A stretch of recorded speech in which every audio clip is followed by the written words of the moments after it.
Halo sobat pencinta Donghua, kali ini kita akan melanjutkan cerita Battle Through the Heavens Benua Kaisar. Cerita dan video ini diambil dari channel Nobarta. Tanpa banyak basa-basi, mari kita simak alur ceritanya. Melanjutkan dari cerita sebelumnya, monster sedikit lebih lemah dari ras manusia dan iblis. Bahkan jika gadis suci kembali, mereka tidak akan menggoyahkan dasar kedua ras. Saudara Xiaoyan, untuk mempercepat peningkatan pasukan super maka akan membutuhkan inti sihir tingkat tinggi. Itu adalah hal yang paling dibutuhkan Anda saat ini. Selain itu, jarak klan Xiao untuk menjadi pasukan kelas super dapat diperpendek dengan inti sihir tingkat tinggi. Ucap King Hao. Trik yang bagus. Meminjam sumber daya dari suku monster untuk menikahi gadis ini adalah langkah yang luar biasa. Ucap Li Xiaolong mengangguk. Ketika King Lin mendengar pernyataan ini, wajahnya langsung memerah. Namun monster tidak membutuhkan inti sihir. Apakah ada begitu banyak inti sihir tingkat lanjut? Tanya Ziyin. Karena monster pada dasarnya tidak membutuhkan inti sihir, suku monster tentu memiliki cadangan inti sihir jauh lebih banyak daripada ras manapun. Bahkan mereka sering melelang inti sihir kepada rumah lelang yang sering menjualnya di pasaran. Suku monster tinggal di tempat di mana banyak binatang buas tinggal, sehingga cadangan inti sihir tingkat lanjut harus lebih dari ras lain. Ucap King Hao. Kaisar Iblis benar. Sebagian besar inti sihir bintang 5 yang kami beli sebelumnya berasal dari suku monster. Ucap Zenny. Bukankah kita bisa memeras inti sihir tingkat lanjut kepada mereka? Ucap Li Xiaolong tertawa. Xiaoyan memiliki sedikit kegembiraan di wajahnya dan bersemangat ketika dia memikirkan promosi singkat. Saudara Xiaoyan, Anda belum memberitahu kami bagaimana kamu menemukan gadis suci ini? Tanya King Hao. Mendengar ini, Xiaoyan berpikir sejenak sebelum akhirnya dia memutuskan untuk tidak menyembunyikan kepada mereka. Xiaoyan menceritakan ruang pagoda emas mulai dari getaran hebat dan munculnya gadis suci. Di sana Xiaoyan meningkatkan kultivasinya dan bahkan mempelajari keterampilan bertarung yang kuat. Tentu saja Xiaoyan tidak menceritakan sepenuhnya ataupun keberadaan Zanlao. Ruang macam apa itu? Itu pasti harta yang luar biasa. Ucap kelompok Xiaoyan. Melihat bahwa Xiaoyan tidak ingin menjelaskan ruang ini lebih dalam lagi, mereka tidak berani mengajukan pertanyaan lagi. Saya pikir kekuatan tempur Xiaoyan tidak kalah dengan kita kan? Ucap Ziyin berkata dengan penuh semangat. Sekarang Xiaoyan telah memperoleh keterampilan bertarung jiwa yang lebih kuat. Terlepas dari keterampilan tubuh, keterampilan penguasa Suan, keterampilan bertarung, atau keterampilan jiwa, semuanya berada di atas tatanan dunia. Mengapa kita tidak membandingkannya? Ucap Xiaozan dengan ekspresi berapi-api. Lupakan saja, Xiaoyan dan gadis suci perlu istirahat. Mari kita coba lain waktu. Ucap Zenny. King kamu bisa beristirahat lebih awal dan beradaptasi dengan lingkungan barumu. Ucap Xiaoyan. Mendengar ini King Lin mengangguk. Melihat King Lin mematuhi Xiaoyan membuat semua orang iri. Alangkah baiknya jika saya mendapatkan kecantikan yang sangat kuat sebagai seorang istri. Ucap Xiaozan. Saat kerumunan hendak pergi, tawa hangat terdengar dari luar aula. Hahaha, apa yang kalian bicarakan? Tidak bisakah menunggu orang tua ini datang terlebih dahulu? Ucap Xiaoyao. Leluhur kembali. Ucap Xiaoyan bergegas maju dan menyambutnya. Leluhur kembali pada waktu yang tepat. Hari ini adalah acara yang sangat membahagiakan. Ucap semua orang. Benarkah? Cepat beritahu orang tua ini dan biarkan saya ikut bahagia. Ucap Xiaoyao. Xiaoyao melihat sekeliling dan menemukan di samping Xiaoyan ada gadis cantik. Siapa gadis kecil yang cantik ini? Mengapa saya tidak pernah melihatnya sebelumnya? Ucap Xiaoyao. King Lin menyapa leluhur. Ucap King Lin membungkuk dengan sopan. Gadis yang baik. Ucap Xiaoyan membantu King Lin. Setelah itu Xiaoyan menjelaskan secara singkat tentang gadis suci King Lin. Mendengar penjelasan Xiaoyan tercengang.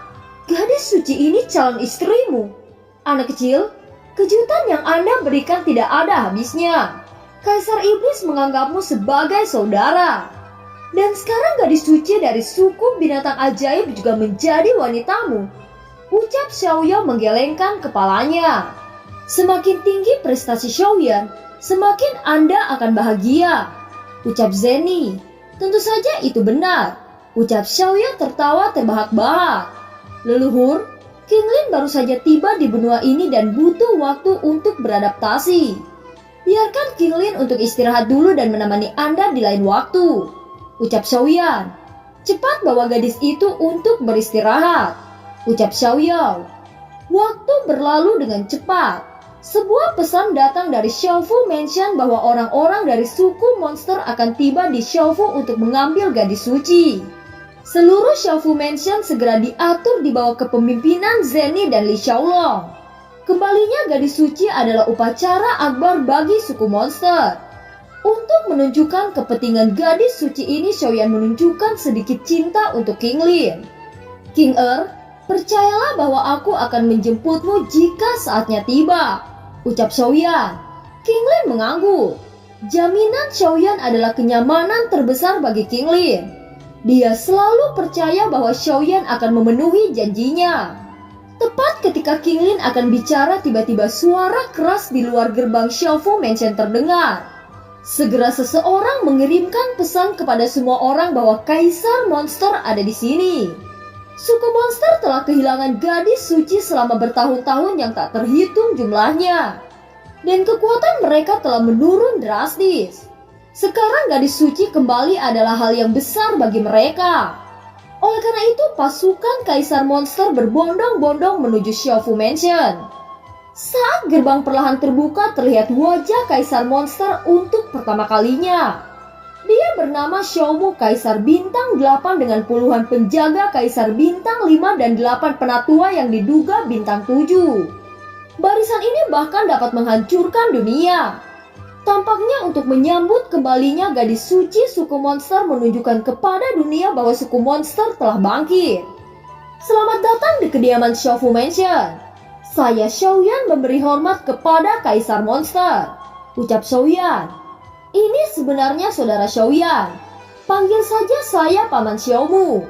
Saya tidak layak untuk kesopanan saudara Xiaoyan. Kembalinya gadis suci adalah peristiwa abadi bagi keluarga saya. Saudara Xiaoyan menemukan orang suci untuk suku monster saya dan suku monster saya sangat berterima kasih pada saudara Xiaoyan. Saya juga berharap agar saudara Xiaoyan akan membawa kami kepada gadis itu secepat mungkin. Ucap Kaisar Xiaomu. Kaisar Xiaomu terlalu cemas. Ucap Xiaoyan. Saya percaya pada Anda tetapi gadis suci telah menghilang selama puluhan ribu tahun. Ucap Kaisar Xiaomu. Segera setelah itu Xiaoyan memberikan isyarat dan sosok cantik Qinglin perlahan muncul. Begitu Qinglin muncul, darah di tubuh Kaisar Monster segera beresonansi. Wajah Kaisar Xiaomu dan 8 tetua dipenuhi dengan sukacita.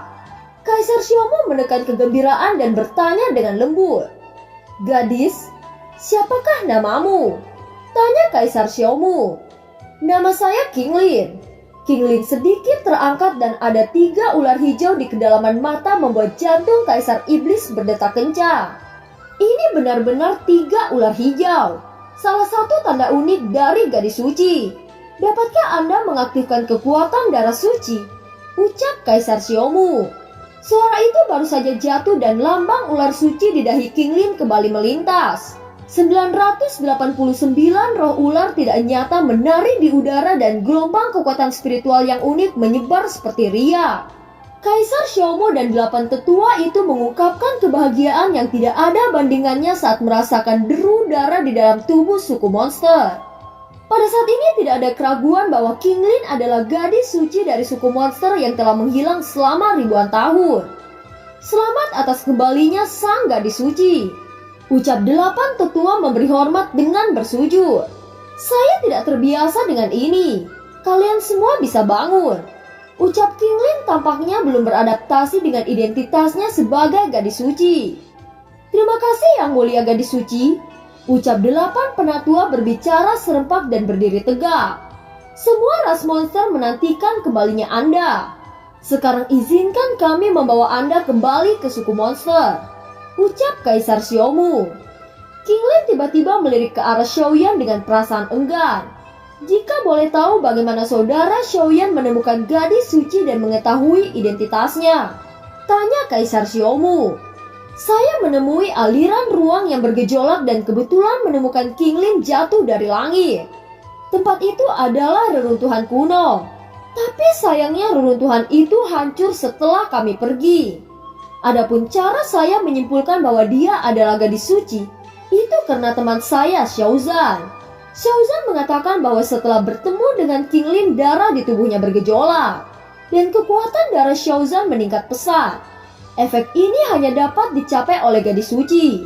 Jadi kami menyimpulkan bahwa Qinglin adalah gadis suci, ucap Xiaoyan. Pernyataan ini sangat meyakinkan Kaisar Monster. Segera Kaisar Monster mengangguk. Saya memutuskan bahwa saya bersedia mengikuti Kaisar Monster untuk kembali ke suku. Saya memiliki darah suci untuk menghidupkan kembali suku monster. Tidak bisakah Anda untuk tidak memojokkan Xiaoyan seperti ini? Ucap Qinglin dengan marah. Kata-kata yang diucapkan Qinglin bertujuan menghilangkan kecurigaan Kaisar Monster. Dia mengekspresikan sikapnya sesuai dengan rencana yang disiapkan sebelumnya. Tentu saja saya tidak berniat seperti itu. Saudara Xiaoyan menghabiskan banyak usaha untuk menyambut kedatangan saya dan menemukan gadis suci untuk suku saya. Di masa depan suku kami berhutang budi pada Xiaoyan, ucap Kaisar Xiaomu. Kaisar Xiaomu adalah tamu yang luar biasa, dan kembalinya gadis suci ke suku monster juga merupakan peristiwa yang sangat besar. Sudah semestinya kami menyiapkan saat yang bersejarah ini, ucap Xiaoyan. Bagaimana cara suku monster kami membalas budi terhadap saudara Xiaoyan? Dalam hal ini hanya berterima kasih akan menunjukkan ketidakadilan. Jika ada kesempatan, saya harap saudara Xiaoyan datang untuk menemui leluhur kami. Leluhur kami merupakan Kaisar Bintang 9 yang selamat dari bencana kuno. Dia pasti senang dengan peristiwa besar ini, ucap Kaisar Xiaomu. Kaisar Bintang 9? Ucap terkejut Xiaoyan. Saya tahu bahwa saudara Xiaoyan telah memonopoli pasar pil. Bagaimana caranya agar hadiah kami terlihat di mata saudara Xiaoyan? Ucap Kaisar Xiaomu. Kaisar Monster tidak perlu memikirkan hal seperti itu. Adapun saya menyerahkan Qinglin itu karena sudah seharusnya saya melakukannya, ucap Xiaoyan. Tidak heran Kaisar Iblis dan Nona Zeni bahkan memiliki hubungan dekat dengan Anda. Anda orang yang sulit diprediksi. Saya Kaisar dari suku monster tetap memberi imbalan kepada saudara Xiaoyan.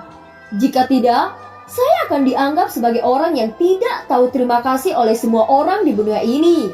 Tentu Anda tidak ingin hal seperti itu terjadi, bukan? Oleh karena itu sekarang Anda bisa memilih dua hal dari saya. Yang pertama, saya akan mengizinkan Qinglin tinggal di sini dalam sementara waktu dan dijaga oleh 200 pasukan kami. Tentu saja pasukan yang kami kirim semuanya Kaisar Bintang 5. Adapun yang kedua, Anda bisa meminta sesuatu yang Anda inginkan. Selama saya dapat memenuhi kondisi itu, saya atas nama Kaisar suku monster akan melakukan yang terbaik untuk saudara Xiaoyan, ucap Kaisar Xiaomu. 200 suku monster dengan kekuatan Kaisar Bintang 5? Jika suku monster benar-benar mengirim lebih dari 200 orang ke suku Xiaofu Mansion, itu pasti akan menyebabkan reaksi keras dari suku manusia dan iblis. Pada saat itu Xiaofu Mansion penuh dengan mata-mata dari suku monster. Jika suku monster dan suku manusia atau suku iblis bergesekan, maka Xiaofu Mansion bisa menjadi medan perang kapan saja. Dengan kata lain, kekuatan yang dikembangkan oleh Xiaoyan dapat dihancurkan kapan saja. Tentu saja Xiaoyan tidak ingin hal seperti itu. Setelah memikirkan untuk waktu yang lama, Xiaoyan akhirnya menoleh ke Xiaomu dan berkata, "Karena Paman Xiaomu berbicara seperti itu, maka saya tidak sopan jika saya akan menolak. Yang saya perlukan saat ini adalah inti sihir tingkat 5. Saya ingin tahu apakah Paman Xiaomu bisa memenuhi situasi ini," ucap Xiaoyan. "Inti sihir? Saudara Xiaoyan, apakah Anda hanya inti sihir?" ucap Xiaomu dengan terkejut. Dalam menghadapi kembalinya gadis suci, Xiaomu percaya bahwa dia akan memberikan sumber daya untuk meningkatkan kekuatan mereka, seperti kekayaan keterampilan bertaruh. Tetapi Xiaoyan hanya meminta inti sihir. Saudara Xiaoyan, katakan padaku tingkat apa yang Anda butuhkan, ucap Kaisar Xiaomu. Setidaknya bintang 5, ucap Xiaoyan. Hanya bintang 5? Kaisar Xiaomu menghirup hawa dingin menembus ke dalam paru-parunya. Dia mulai merasakan bahwa komitmen sebelumnya agak terlalu besar. Penatua ke-6 dengarkan. Berikan setengah dari inti sihir dengan lebih dari 5 bintang kepada saudara Xiaoyan, ucap Kaisar Xiaomu. Setelah mendengar perintah itu, penatua ke-6 menggosok cincin spasial dan banyak inti sihir muncul di depan semua orang. Mata semua orang yang melebar saat melihat inti sihir dengan jumlah seperti itu. Apa yang Anda lihat hanyalah sebagian kecil. Total ada 1000 inti sihir bintang 5, 300 inti sihir bintang 6, dan 10 inti sihir bintang 7. Apakah ini cukup? Ucap Kaisar Xiaomu. Kaisar Xiaomu mengambil cincin dari penatua ke-6 dan menyerahkannya kepada Xiaoyan. Dia sangat puas dengan tanggapan orang banyak dan akhirnya membalas kebaikan Xiaoyan atas kembalinya gadis suci.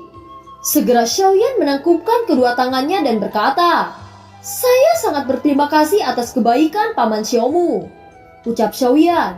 Kaisar Xiaomu mengangguk dan menoleh ke Qinglin saat dia berkata, "Anda ikut dengan saya kembali ke suku monster," ucap Xiaomu. Qinglin mengangguk setuju. Segera 8 penatua bersiap mengawal Qinglin. Di tengah malam sinar bulan menyinari halaman Xiaofu Mansion.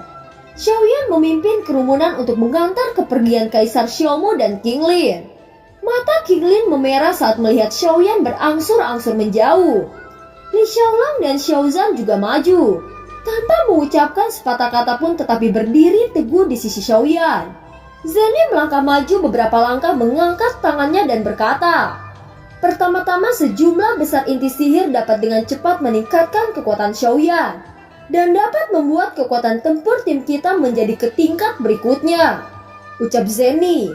Zeni benar, dengan sumber daya ini kita bisa melangkah maju, ucap Xiaozan. Tampaknya penerima manfaat terbesar adalah Xiaoyan, ucap Zeni. Jika Xiaoyan tidak bisa tidur tanpa ditemani Qinglin, datang saja ke kamar Mu'er dan Zeni, ucap Xiaozan.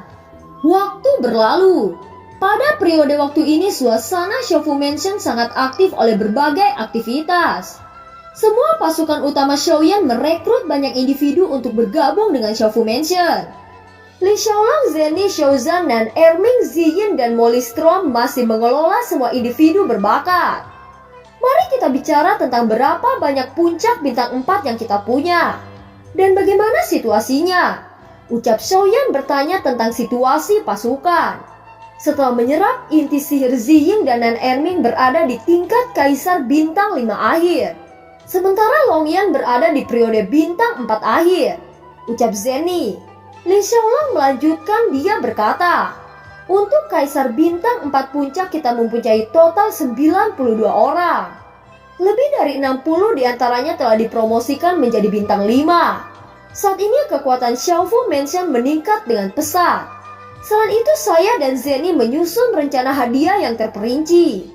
Siapapun yang memiliki promosi tercepat dalam waktu yang ditentukan dan telah memberikan kontribusi khusus kepada Xiaofu Mansion bisa mendapatkan keterampilan bertarung tingkat tinggi. Dengan begitu banyak orang termotivasi untuk meningkatkan kekuatan," ucap Li Xiaolang. "Bagus. Sekarang saya pikir sudah waktunya untuk memindahkan klan Xio dari Dizhou untuk berkembang bersama," ucap Xiaoyan. Ketika klan Xio melihat prestasi Xiaoyan, mereka pasti akan terkejut, ucap King Mu'er. "Dalam hal ini saya akan berangkat ke klan Xio. Saya telah jauh dari klan Xio selama beberapa waktu, dan dia sangat memperhatikan klan Xio terutama Xiaoqi," ucap Xiaoyan. "Pembohong kecil, aku juga ingin pergi," ucap King Mu'er. Xiaoyan dalam suasana hati yang sangat baik saat ini dan tentu saja tidak akan menolak. Zeni dengan antusias memilih pakaian untuk Xiaoyan. Tepat saat Xiaoyan akan berbicara ketika tiba-tiba ekspresinya berubah menjadi dingin saat persepsi spiritualnya merasakan sesuatu. Ada seseorang yang akan datang.